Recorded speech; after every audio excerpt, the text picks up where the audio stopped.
Сәлем достар, арнама қош келдіңіздер. Бүгін сіздермен гюру лагманның рецептімен бөлісетін боламыз. Ең алдымен бізге ет керек болады. Осылай 4 бұрышты етіп турап аламыз.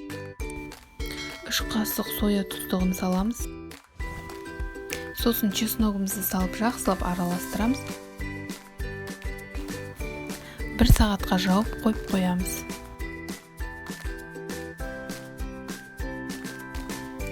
Пекин капустамызды дәл осылай видеодағыдай кесіп шығамыз.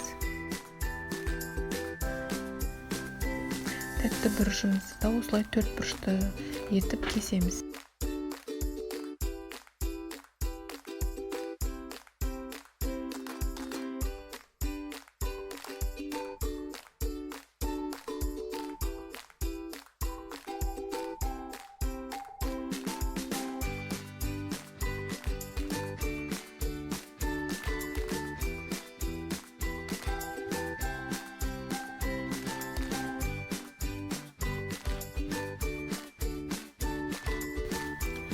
Қызып тұрған майымызға ең алдымен етімізді салып, жақсылап қуырып аламыз.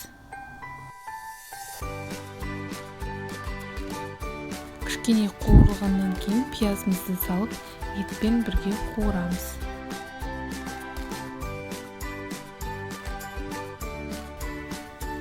Сельдерейіміз бен чесногымызды бірге салып қуырамыз. Мінекей достар, қуырылып жатқан кезде соя тұздығымызды құямыз, қуырып аламыз.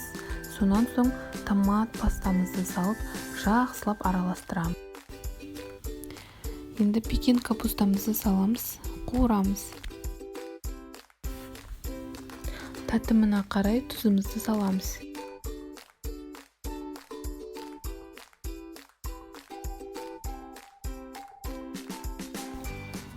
Тәтті бұрышымызды да салып, жақсылап араластырамыз.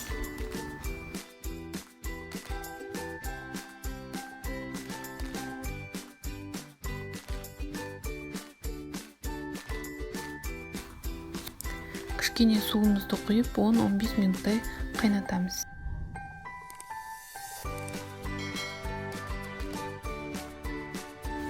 Мінекей достар, гюру лагманымыз дайын болды. Өте дәмді шығады. Жасап көріңіздер. Ұнаса тіркеліп лайк басып кетіңіздер.